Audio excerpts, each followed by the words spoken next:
Warning. Listening to this show may result in increased levels of inspiration, motivation, and innovation. Side effects can include the immediate urge to take massive action to build a better business and life for yourself and others. You've been warned. Welcome to Influencers Radio with your host, Jack Mize. And welcome back to another episode of Influencers Radio. Well, here's a question. Is pain an inevitable part of getting older? Well, if you're reaching or are perhaps well into midlife, you may have started noticing those nuisance pains, the soreness of getting out of bed in the morning. But for many, those nuisance pains go far beyond soreness. Besides the awareness of constant discomfort, physical pain can lead to many limitations in life due to mental and physical exhaustion, unwanted weight gain, lack of sleep. Well, my guest today is Pam Spencer. She is a nurse practitioner and health and life coach, as well as the author of Invisible Ink: How to Become Your Most Excellent. Pam specializes in helping busy professional women in midlife achieve an extraordinary life through optimal health, self-empowerment, and inspiration. She's worked with thousands of clients to help them gain vibrant energy by teaching the tools needed to free themselves from pain so they can live the extraordinary life they deserve. Pam, welcome to Influencers Radio. Thank you for having me. Well, I appreciate you coming on. I was reading, according to the American Academy of Pain Medicine, more Americans suffer from pain than heart disease, cancer, and diabetes combined. That's 100 million people, making it one of the most complex and troublesome health problems of our time. So what I'd like to do is start off by defining the pain that we're talking about today, because it's definitely more than just soreness. All right. This can be like life altering pain. So I'd like to start by asking you how this impacts specifically women in midlife. Well, that is a great question. And right, with midlife, we've had a journey of many experiences. And with that comes emotional, the physical, just the mental exhaustion. As far as women in midlife, hormones are changing, estrogen levels are down, and this also adds to the complication or challenge, I should say, really, when it comes to pain, right? So with the estrogen levels high in younger women, you have better coping skills, you have better flexibility at a hormonal level. As we get older, the immune system, our physiological chemical self changes a bit. And with the lower estrogen levels, it adds to just the coping, the healing of the pain. And additionally to that, then you have hormonal influences that really affect, right, the levels of energy, of tolerance. And so with the emotional pain, you can get just the exhaustion to want to give up. Well, that's not the answer, because you surely want to live fully and move forward. So there's so many restrictions entwined with pain, and being able to break it down and help really at a functional and a physical and an emotional level, patients do extremely well. Well, and so I think that's, we have to get into, the techniques or the strategy, because there's a lot of people that suffer with pain that they think that, it's medications or surgery are the only solutions. Others, lose hope and feel that, living with their pain is the only option. Can you kind of break down what these solutions are? Does it require medication, surgery, or are there other alternatives that, the people can try before that you've seen success with? There are alternatives that are very successful. And of course, I would say as a nurse practitioner, if you're having, structural acute symptoms, for sure, you need to follow with your providers and have assessments and to make sure whether it's through radiology or whatever the diagnosis is, to rule those things out. But when it comes to kind of an acute that rolls into a chronic stress that affects the spine or the body, there are great alternatives. People do not realize when you think of stress, right, you think of what it does to my heart. But what does it do to your full body, your chemicals, your movement, your restriction of breathing? People don't think, or maybe aren't in tune with, when you're so stressed, you take such shallow breaths, which affects every oxygenated cell in your body. So when you think from the lesser of the cellular to the whole body, there's so much that is impeded when we do have stress or anxiety, and these can really magnify pain that can be overcome in a simpler way. So I say with stress, anxiety, nutrition, people that are eating lots of sugar are inflammatory. There's a lot of foods that are inflammatory. Really being able to tune in and to understand that can change really the physiological being, of who we are. In addition to that, there has been a lot of studies, and I don't know if anybody's heard of Dr. Joe Dispenza. He actually, chiropractor that got hit on a bike. Anyways, through meditation and healing, he did heal himself, and he went through, and he's still doing tons of studies on meditation, on positive thinking, how it changes your CAT scan, your MRI, and even the chemical levels in your blood. So there's so many alternative ways for that. In addition, if you have acute issues of pain, there's all kinds of ultrasonic sort of, laser sort of procedures that are not interventional, on the inside. So there are so many ways, including with that, soft yoga, and there's always a list of mindset changes that happen with that. So when you think of your life and you think of your experiences, and if you've had pain issues, those memories, right, are embedded. They did a study where they did 5,000, they tracked 5,000 children at age 5, little boys that had circumcisions, and they did not have pain medications because way back when they didn't think babies experienced such acute pain. They followed them through the life cycle into adulthood, and 90% of them had like PTSD from pain. So that 5-year-old experience led that pain experience and what they feel and the fear of it into adulthood.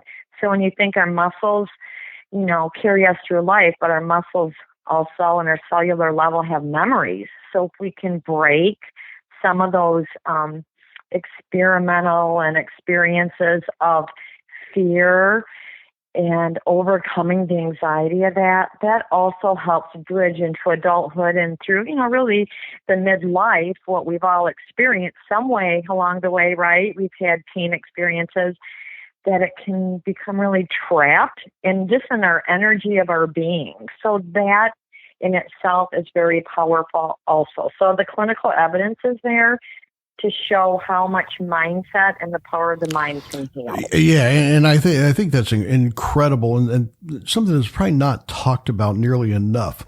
And one thing I want to be clear on is that, you are, you're not saying that, if you fall down and break your hip, mindset's going to fix it. That's what when you refer to structural pain, correct? Correct. But it seems like when people do live with pain, it's that, I guess for lack of a better term, that collateral damage that comes along with pain that does, start weighing in, the stressors of living with that pain. Like I mentioned at the top of the show, that those the mental and physical exhaustion, even weight gain and lack of sleep. Those are the things that you focus on, relieving to let people live that life. Because I think there's a lot of people out there that when it comes to relieving the pain, their benchmark for success may not be to completely eliminate pain. It may just be, I just, if I can just feel better, that would be a success. So can you talk about, some of those, I guess that collateral damage, when you talk about the exhaustion, weight gain, lack of sleep, how are those impacted by that, structural pain, or that pain that people have, that they may think they just need to live with as they get older, but how does it affect those other things?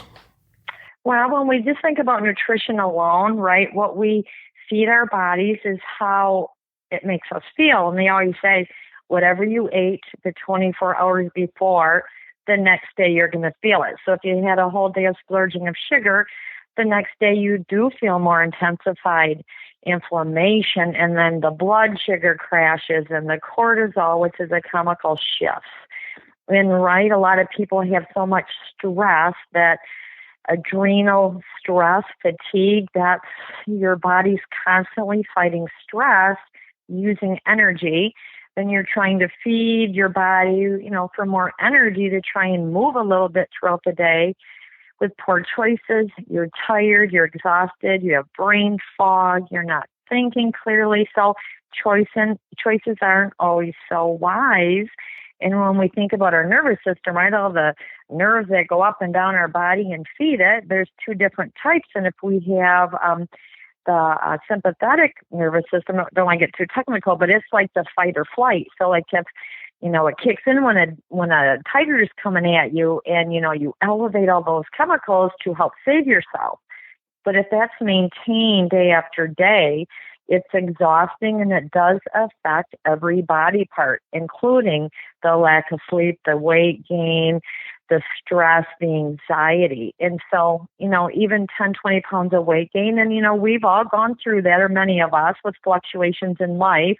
And we all have the pandemic, right? Some gyms were closed. People were just at home, stressed out, and adding weight gain because it just insecurities and fear of what was happening. And so you think just everything kind of got elevated in so many ways.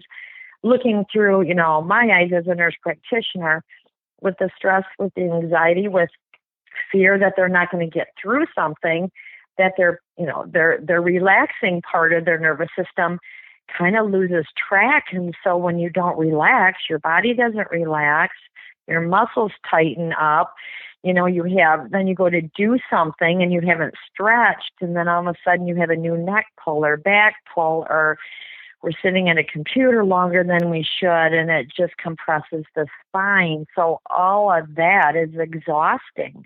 So when you have pain, and on top of that, you stack the deck with every other body part, right? The breathing, the not feeling well, I'm eating not properly, I don't know what to eat, I don't have anybody to help me be accountable, I'm not getting outside. All of that feels like it puts us in a box.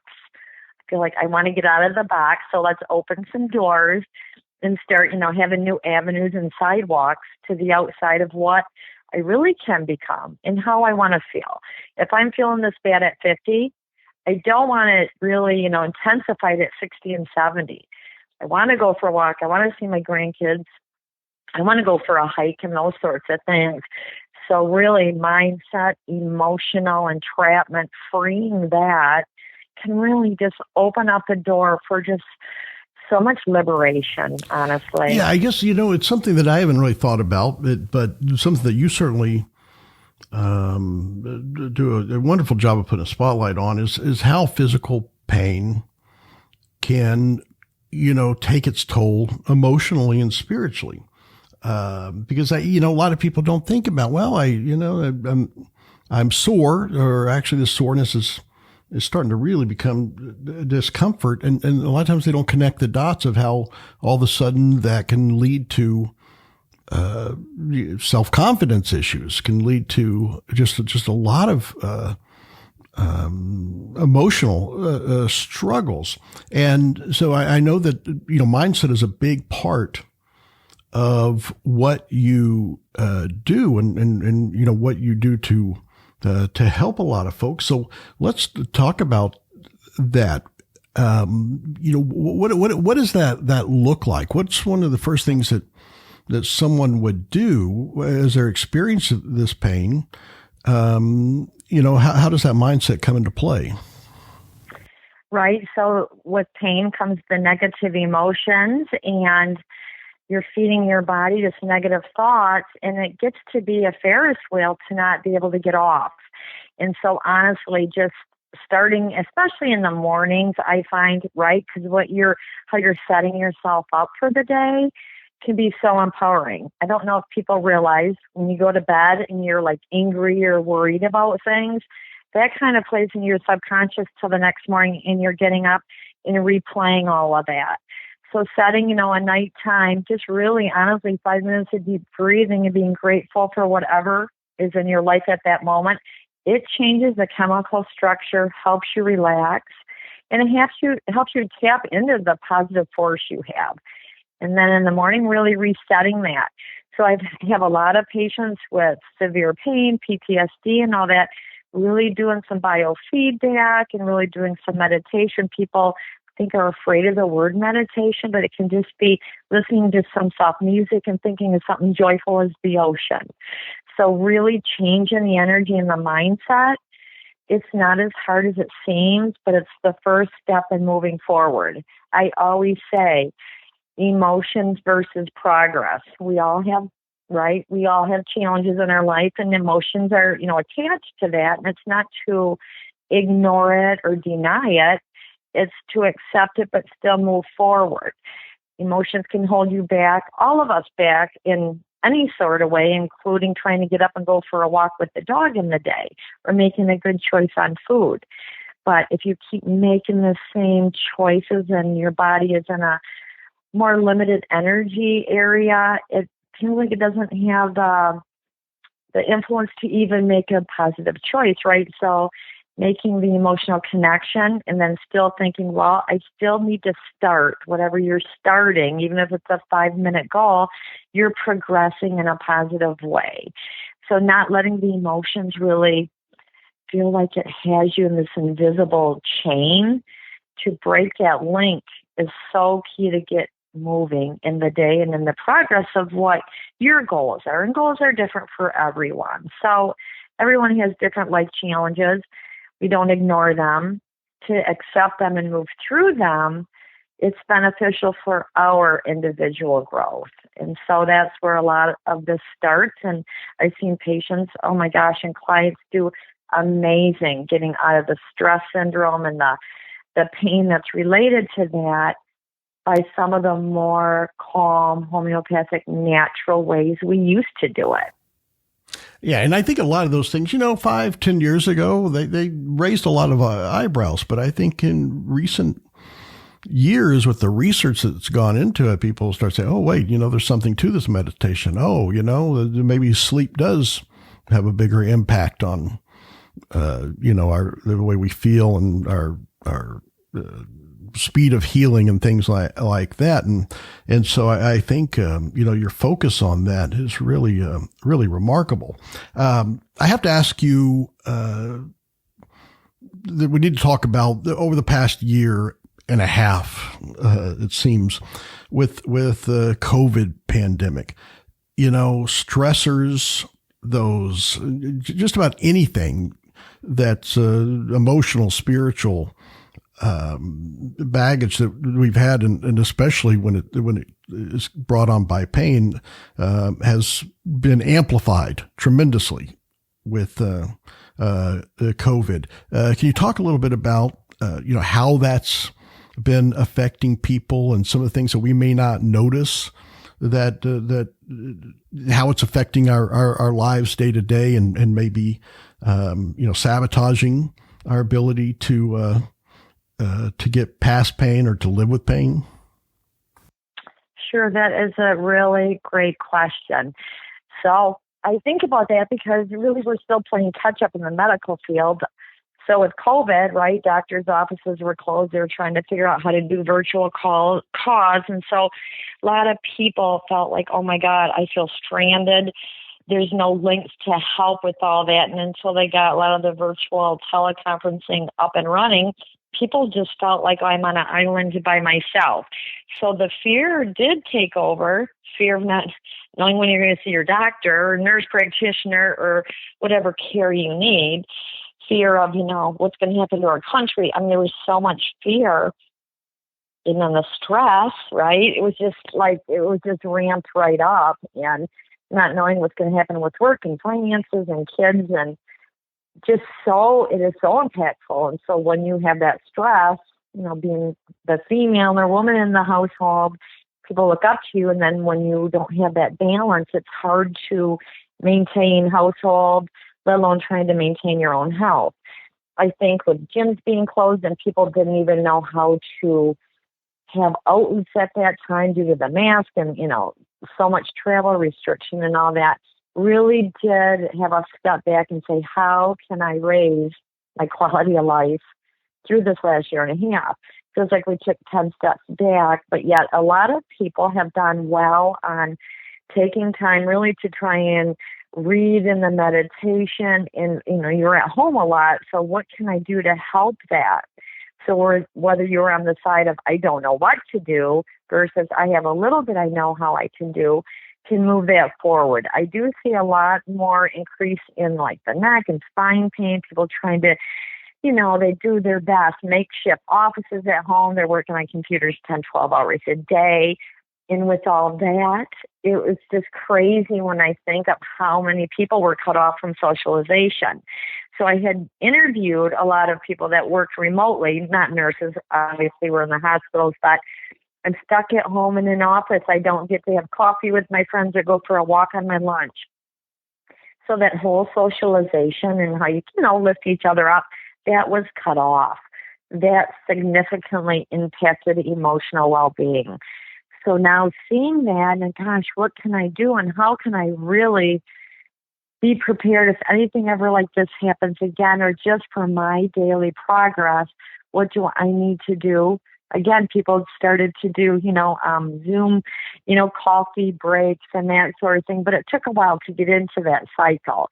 So the pain, the defeat of not having any help, and the fear of just being cut off from so much was overwhelming. I think we're back on track, and we are, getting back out with the restrictions being lifted and all that. But it's almost like, did I gain stronger willpower? Because I want to feel better. I don't want to feel like that anymore. So I think that has been a huge push to overcome pain and stress management significantly is what I've seen. I think there's a lot of people that can relate to that. They think, you know what, that's kind of where I am, right? That's where, been at home, the pain, it's taken a toll emotionally, it's taken the toll in a lot of different ways. So what are some options that people have working with you? And worked with so many people and helped so many people, but maybe you can give us an idea of what that looks like. Is this something that you do as a one-on-one in a group setting? Obviously, I guess these days virtual is almost the de facto way of doing a lot of this stuff. So kind of paint a picture of what it looks like and options of working with you. I do work with one-on-one clients. I'm just actually finishing my online class, and that really is about, balancing life with better sleep, energy, regaining flexibility and mobility, really optimizing your quality of life and improving brain fog through nutrition, through hydration, through stress relief tools. And I know weight has crept up, a lot of people, and feeling better but eating the right foods is so important. And a lot of people, don't realize if you choose certain proper foods, it can help change it's called epigenetics. There's a ton of studies out there. It's kind of like at the top of your cells, there's a little lock and key. Eating proper foods over a short time really can reverse a lot of the DNA and disease processes that can happen in our bodies. So nutrition is so key in knowing what to do with that, right? And improving digestive and metabolism processes that optimizes your energy so you have time to do the things you want to do. And really working with healthy boundaries for yourself. If you're not taking care of yourself, everything else kind of is challenged, right? And fears holding you back. There's fears, we all have them. But what can I do to overcome them, to start making small steps towards my progress? And ultimately then, right, having somebody as an accountability or support team is so important. So when I check in with someone, I'm like, yes, I am doing this. So I feel like having the social and like health accountability is really important also.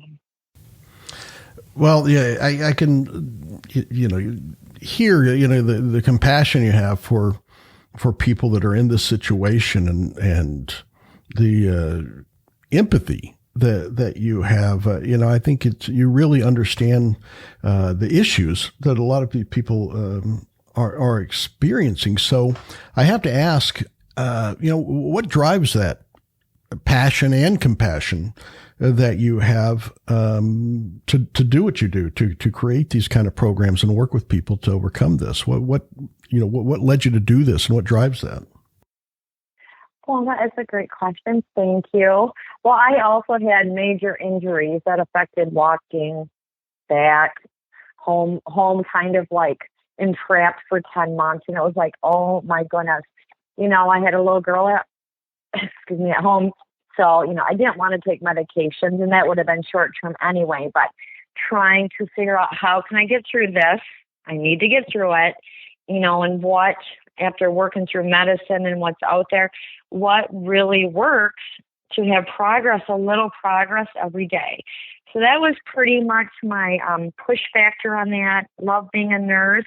Went back to school to be a nurse practitioner so I could ultimately create some of my own client-based needs for services. And so I feel, understanding women, right, being a woman in midlife, when you're there, you've done it, you've been there, you have the experiences, and you know exactly, how it feels and what you have to go through.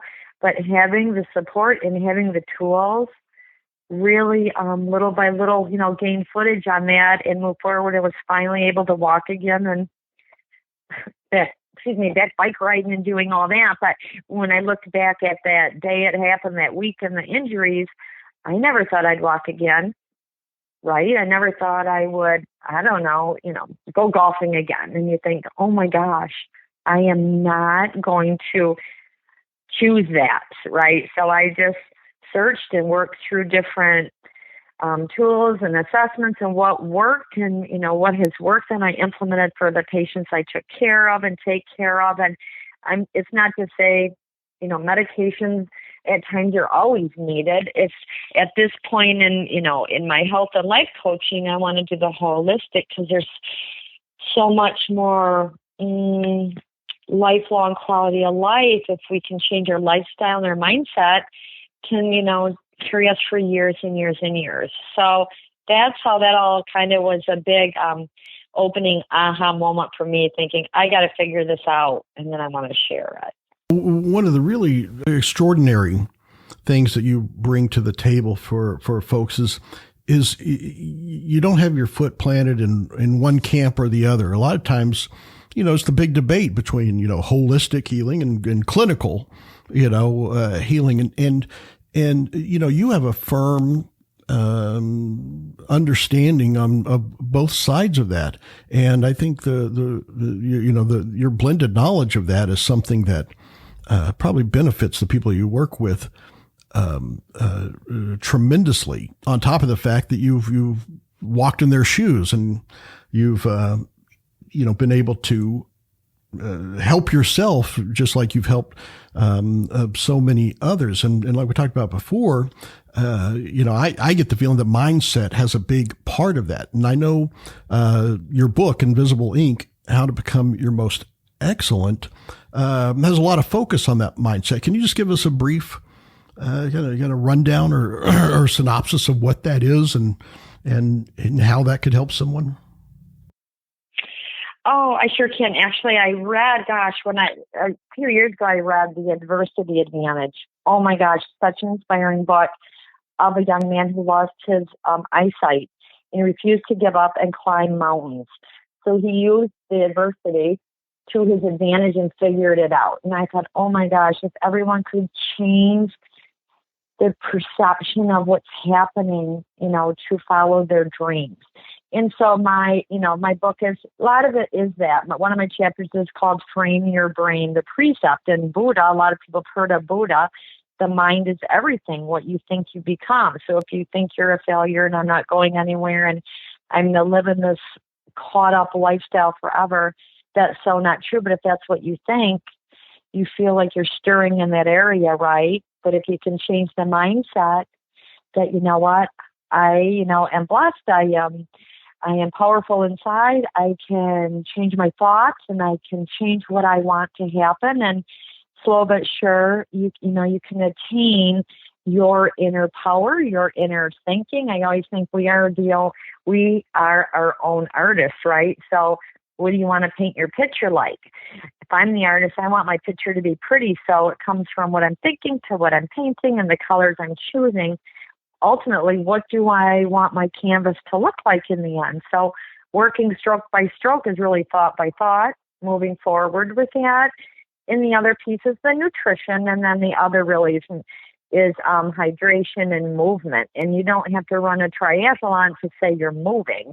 Doing a few just stretches and trying to walk a little bit in the day can help the blood flow. What's blood flow? Oxygenation, and gives you enough energy to try and really direct toward the progress that you want. I feel like we all really have inner, unlimited, unquestionable power. It's how do we tap into it to positively influence our destiny? And one is to believe in ourselves and open ourselves up for that truth. And so that was an inspirational motive for me to write my book. Well, I can say that, your ability to put all this together and make it, easy to understand and really put it into perspective, I think is, to me, truly makes you an influencer. And I have to thank you for coming on today and sharing this information, because you're certainly, transformed a lot of lives through this. So thank you for coming on and sharing that. Thank you for having me. Oh, it was such an honor. Thank you. Well, I do have to ask, if someone wants to find out more about Pam Spencer and how to get involved in what you're doing, how could they do that?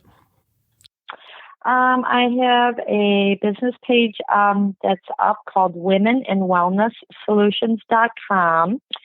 And then I have an Instagram right now, and that is Women Wellness Consulting. And I'm going to start my YouTube channel this week. And I'm going to start podcasts. So I'm going to put that out on, the Instagram and some IG channels. Hopefully I can help serve as many people as I can. So that's my goal. Oh, fantastic. We'll put links to that on the show post, as well as a link to your book, Invisible Ink.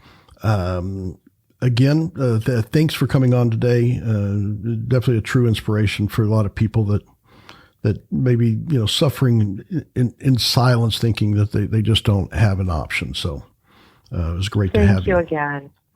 All right, folks, there you have it. Definitely check out Pam Spencer. We're going to have the links there on the show post. Some just really inspirational stuff, especially if you're a woman in midlife and you're experiencing that kind of pain, and not just the physical pain, but the those limitations that come with it, mentally and emotionally. Definitely, you should check this out. Until next time on Influencers Radio, remember, you are the only real game changer. You've been listening to Influencers Radio. To get all past shows and updates on future shows, visit influencersradio.com today.